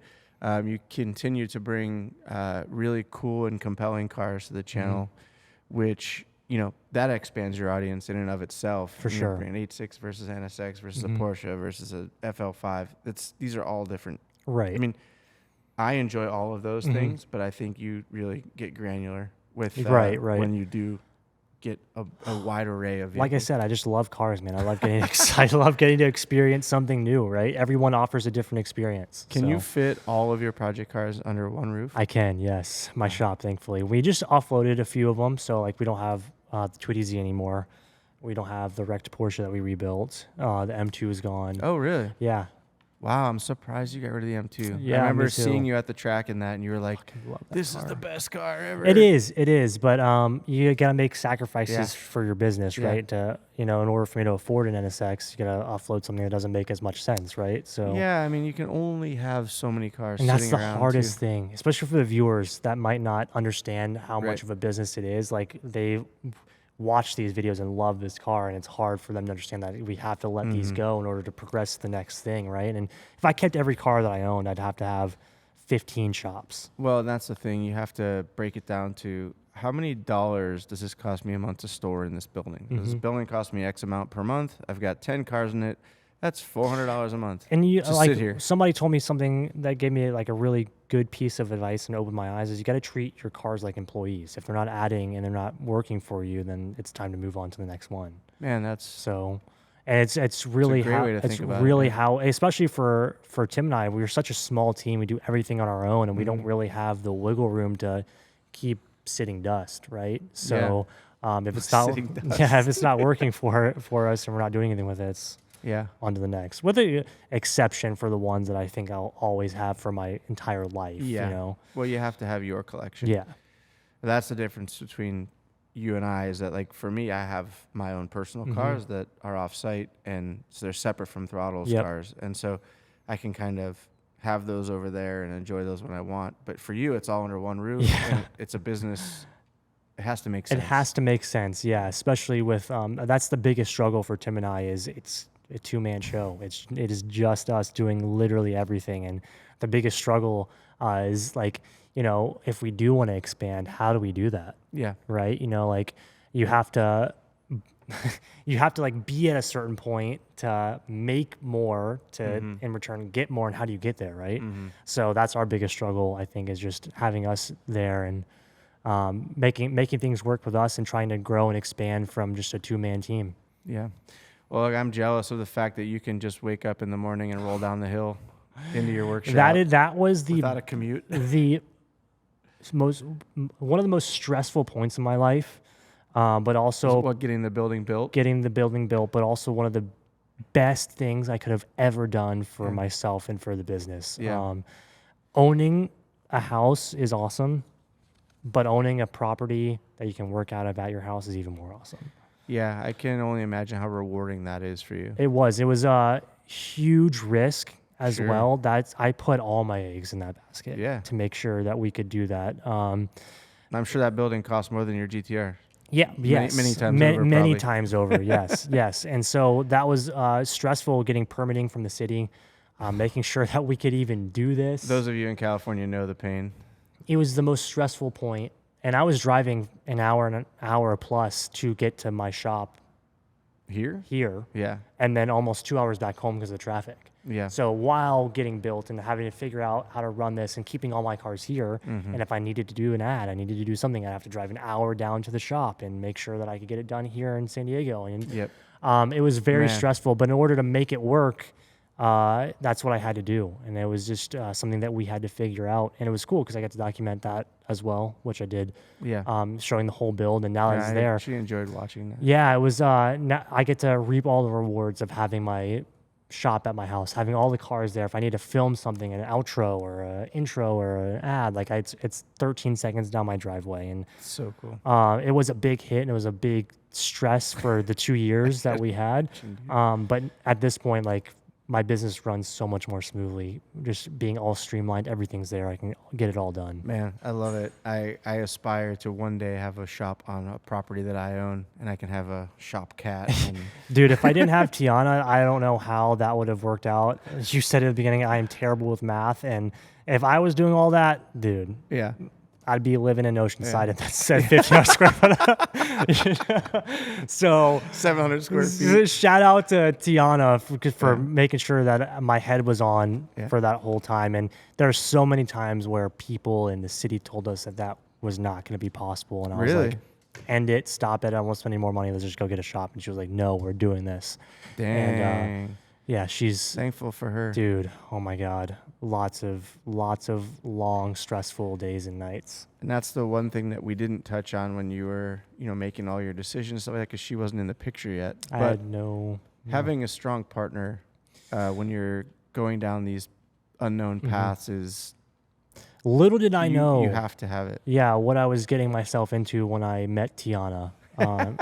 Doing a job, working, filming a rally. I remember you telling me when you met her. Found her in a parking lot, and she was very pretty. Did you not share a peanut butter sandwich or something? We did at a car show. That's what it was. Yeah, one of our first dates. Yeah, I remember that. Yeah. But she introduced herself as T Money to me, and I was like, I'm T Money. Yep. She's like, T Money. I have it all on camera. I filmed everything. It's all on camera. No way. Me and my friend Zach were like, these girls are hot. Let's go talk to them. And I was filming it. And she's like, yeah, I'm T Money, whatever. And she was just, yeah, it was game over. The rest is history. Rest is history. And yeah, she's been my rock through everything. Again, like, I have no idea what I'm doing. Tell the people. So to have somebody that is so smart and knowledgeable and just she has been so helpful to like get me to where I'm going now. So that's crazy. Yeah, it's so important to have that rock in your life, especially when you're doing as many things as you're doing. And back then I was truthfully working all hours of the day, all hours of the night. And she saw that and she was so supportive and it really helped. So speaking of doing a lot of shit, you also decided to like go full on bodybuilder amidst all this shit. Like I don't know what's wrong with me, man. I used to go to the gym, never to the level that you did or do. And for me, it was time, it was dedication, because not only do you go to the gym and lift, you then have to look after your diet. And there's many other things you have to prepare for to make the best use of that time at the gym, right? Right. How in the hell did you juggle all of this shit and compete in bodybuilding competitions? Yeah, because that is a stress all in and of itself. Yeah, I have no idea. But I have no idea, but I kind of do, right? So like this entire time leading up to when I was doing the bodybuilding show showed my life, and that at the time was my life. And so I kind of intertwined my cars. Dude, you went from going to the gym to like living at the gym. Living, yeah. So I remember seeing your driving past because my house was right there, your car in the parking lot. Always. Like nonstop. Always. And so like what I leave for work, you're there. I come home from work, you're there. What my channel turned into was fitness at that time. That was my life. And I plugged in cars where I could. I vividly remember, this is why I don't do it anymore, because you have to choose essentially. Do you want to be into fitness or do you want to be into cars? That's the answer I was after. Like, how did you? What made the decision for me is, this was before I had Tim. I was working by myself, and I always needed help for people. Again, I'm not a mechanic. I don't know what the hell I'm doing. I'm just learning as I go. Yeah. And so I had Danny with me wrenching on some cars, and there was a day where I had him come to my shop to help me on a project, and we get in there for 5 minutes. I'm like, dude, I I can't do this today. Like Really? I cannot focus. Don't have the energy to do this today. And I felt so bad because I had him drive, 40, where Daniel lives, like 45 minutes away from the shop to come help me. And I just told him no. Yeah. And I physically just could not do it. Oh my gosh. When you're at that level competing like that, you have to like pick and choose your physical activity. And cars is such a physically demanding hobby or job, It is 100%. And I just couldn't do it. And so after my show, I really had to like pick and choose. Like, do I want to pursue fitness? Or? So this was after you had competed. This was after. So you were just drained. No. So when I had that whole Danny situation, that was during competing. And then after my show, I was like, do I want to continue doing this or do I want to? I had to make a hard choice. Do I have to take a step back? And it's one thing to go lift and do a physical activity to stay fit, but it's another thing to do a competition. Courtney's done them. That is a job. I've watched her go through it. The dieting, the lifting, cardio. It's a full-time. It is a job, and maybe I don't want to discredit anybody that does it, but maybe having an office desk job is more suitable for someone that is competing because you can let your body. That's your outlet. Yeah, exactly. But your outlet was cars. My outlet was filming cars. And editing. Exactly, and I was doing all of that along and with on top of exactly. So I had to make that choice, and I just love cars, and I realized that like fitness will always be here. I can still work out, I can still do what I love and still show that, but it doesn't have to be your life, right? And I knew that I wanted cars and having just a regular lifestyle, because when you're doing these shows, you don't have a regular lifestyle. No, you can't just go out to a date with your wife, or you can't just go climb Mount Fuji and live out of a van for a week, So I've kind of made that jump and made it a side piece. Side piece, a side activity, but more recently, kind of getting more into it, and I've committed myself to doing a half Ironman next year. Cool. So I just awesome. Kind of started showing my journey of starting. You're gonna document all of it, yeah. Damn, it's one thing I've never done. I'm excited. It's gonna be in Oceanside, so. Is it the Oceanside? It'll be Oceanside one, yeah. Nice. I'll come down there and watch. You should. It'd be fun. Yeah. Clap as you run by. And so I'll try to find you again on the course. That'd be awesome. So fitness is still a very, very large part of my life, but I know what I'm really passionate about, and you have to find that balance. And it's living, and it's building cool cars. I was, I was gutted for you because I think you were prepping for a competition. It was my second show when COVID hit, and I had a feeling that letdown sort of made you take a step back and look at what you were doing, and the level of what you were doing everything at was at such a high clip that there was no way to stay on that path. Exactly. And you have to dedicate your life to that and where you want to go. That was my first national show. I was competing for, hopefully the next level to get to a pro card. And it's like, is that the life I want to live? Yeah. Right. Yeah. And insane. I love life too much in order to put, even Tiana through that as well. Yeah, all those sacrifices. Hard, yeah, dude, I went through, like I said, my chick did a few shows, and just the dieting alone that goes along with that. It's insane. Yeah, but eating a lot of the same things over and over again. The crazy thing is I fucking love it. Do you? I love just the anxiety and the pressure you're under, and maybe that's why I'm putting myself through trying an Ironman. I've been so bored in the gym, and I think you're going to find it's the same. I've never done an Ironman or a half Ironman or anything like that. I've done a triathlon, and I was a distance runner at a high level, which is sort of the same stressors that you put on your body. One thing that I'll always tell anyone that gets into endurance events is your brain and your body are amazing machines. You have to be mentally strong, and that's what I want to show myself and see how far I can push myself and do these things. And 90% of the battles up here. Absolutely, and I feel like I've missed that for so long, and I'm in a really great spot now where I have an awesome community. I have help with Tim. We have the shop at home, and I feel like I can finally do it.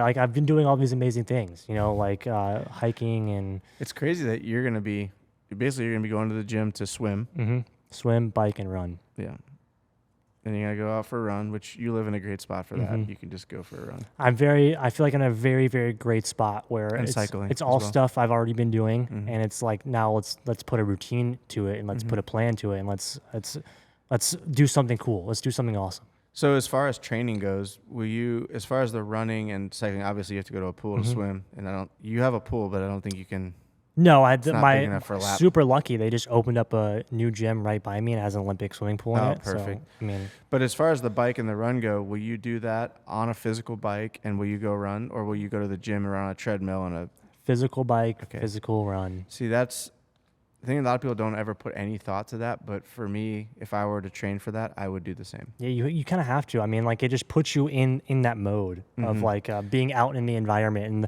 one thing that's gonna be hard for me is the swimming. You know, I surf. I love to surf now, and but it's very different in open water versus a pool. Yeah, I've never swam for sport, right? Dude. So the technique that I just did it for the first time last week or something like that.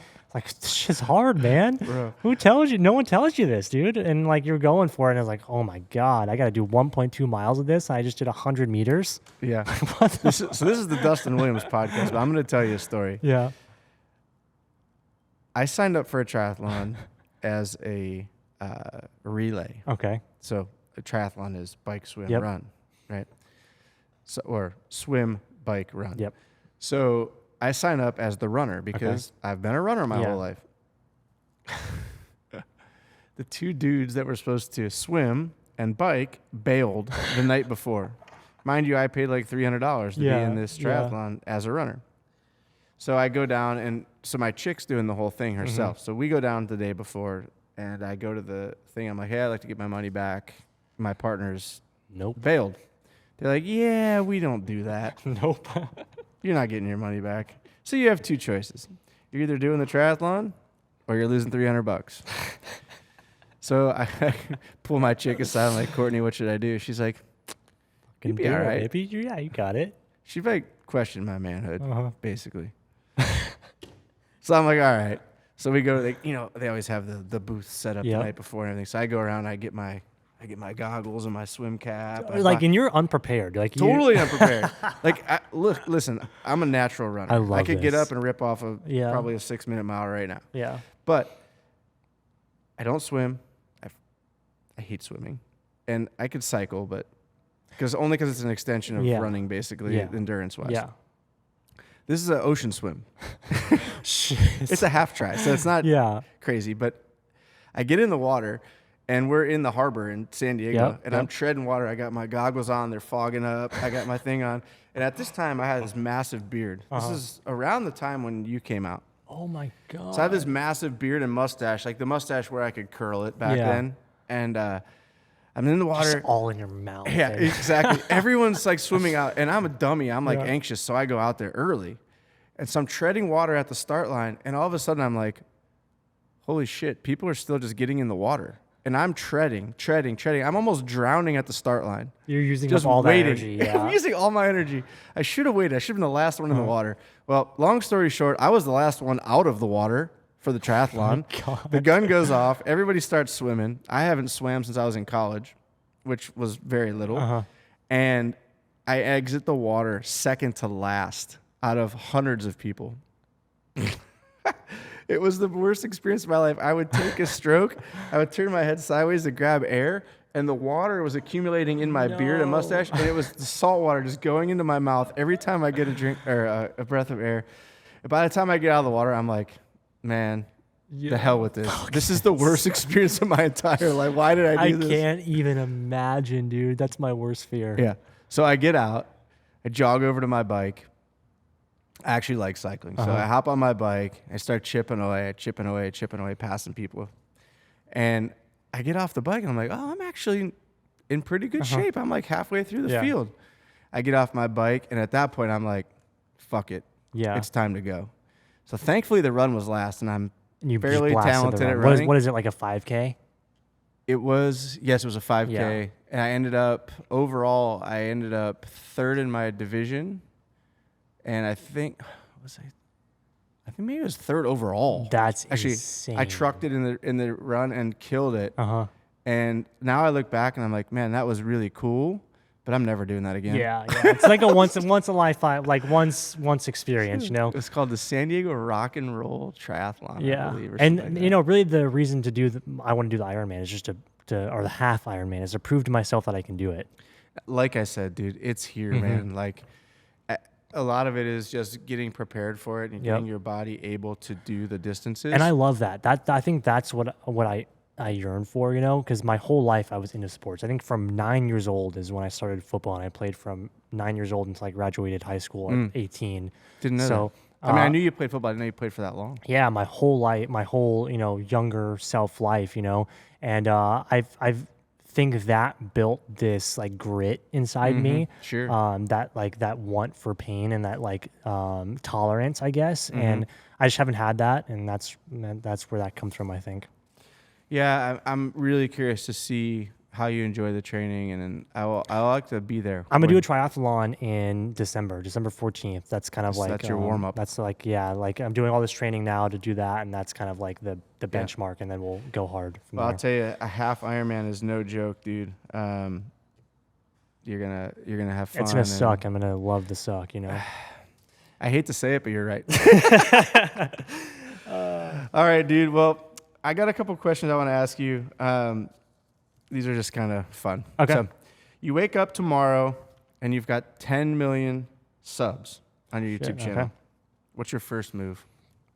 Like my channel just blows up? Just blows up overnight. You put up a video yesterday and you wake up today and you've got 10 million subscribers. Shit, dude. I don't know. What would you do? I think I would get up and... I know what you would do. You'd go streaking.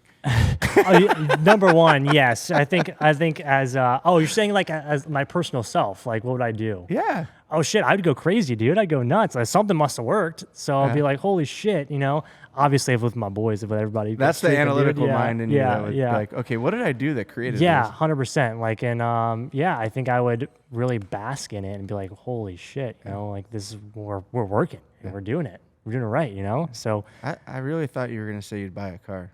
Buy a car. I mean, this goes back to like what I said earlier about like what's coming next. I don't know. Like I have all these dream cars and I've built so many amazing cars. I kind of just want to enjoy and give people experiences. Yeah. So hop on and do a sick experience or do something wild, something weird. Yeah, I love that answer. I think it's. First of all, it'd be very difficult to have that happen. Yeah. So you don't really think about those things. Yeah. It's kind of putting you on the spot. Yeah. But I agree with you, and I think I would do probably the same thing. Do an experience, Yes. If you were a Fast and Furious character, who would it be? Easy, baby. I'm going to let you answer that, Sean. Sean. Easy. Immediately. Sean. That's literally my life. You know who Sean is, right? Yes. Of course I know who he is. The country kid, doesn't know right. too much, gets put in Japan and has to learn. I mean, I feel like that's like a little bit of... live that life. That's a little bit of my life, just a country boy from Mississippi that got put in a place where he didn't really belong and had to figure it out. Easy answer. Yeah. Yeah, man. I think that makes a whole lot of sense, actually. Most people, Toretto or Brian, but Sean. And just so happened to now own the Evo. Yeah, you do have the I do have the Evo. All right, Sean. Start calling you Sean. Finish this sentence. People think being a car YouTuber is glamorous, but really it is... pain. There's so many words you can add there. It's analytical. It's long nights, early mornings. It's learning how to run a business when not really knowing how to run a business. Yeah. Like there's just so many factors that could go into that sentence. You look at us and we're all having the time of our lives, but what you don't see on the back end is the months out of planning that you have to do, or the parts you have to find, or the way you have to figure out how to buy this car. When you figure out you have a blown engine, you got to figure out how to buy this new engine. It's like we for me, I'm gonna speak for myself. I'm running a business without knowing how to run a business, and without knowing how to run a business, and figuring out along the way, winging it. And that's one of the things I love about you, Dustin, because I feel like the easy answer to that question is, I'll ask it again. People think being a car YouTuber is glamorous, but really the easy answer is hard. Mm-hmm. You didn't say that. That never once came out of your mouth. I mean, it's because you tackle challenges as they come. Yeah, and you deal with it on the fly, which is... I feel like that's just part of how I always grew up, right? And like, to my point that I've made throughout this whole time was just, I love cars, and I love what I do. It's my passion. And so I don't think of it as quote unquote hard. I think of it as the next obstacle that we have to figure out. My entire life has been figuring out how to make something work. Yeah, man. Well, you've done a good job, and it's been an honor to watch you grow and change over the course of the last, not 10 years, but almost 10 years. I mean, it's, yeah. And I'm glad you decided to have that sit down and chat and stay in California and really take a crack at this thing, because you've killed it. Yeah, thank you and all the Throttle boys, because without you guys giving me a chance, who knows where the hell I would be. And, if I didn't take that opportunity, but you guys gave me the opportunity in the first place. And without you guys, who knows where I would be. And I still have so much love and respect and appreciation for where you guys, got me in the first place. But where you guys are now is just, it's unbelievable. And being able to watch the small throttle that had the daily deuce on the app. I forgot about that. The shit that you guys are doing now, what you have in that shop right over there. It is unbelievable, and thank you. I love you guys, and thank you so much for everything over the years. Well, it's been an honor having you on today, and I think at some point we'll have to do version 2. And have you back. Maybe the NSX will be done by then and all that stuff. So we'd like to hear more about that. But thanks for coming on today, Dustin. And kick ass in your triathlon. Nick, thank you. Thank you to all Throttle boys. And thank you guys for watching. Hope it was a good one for you guys.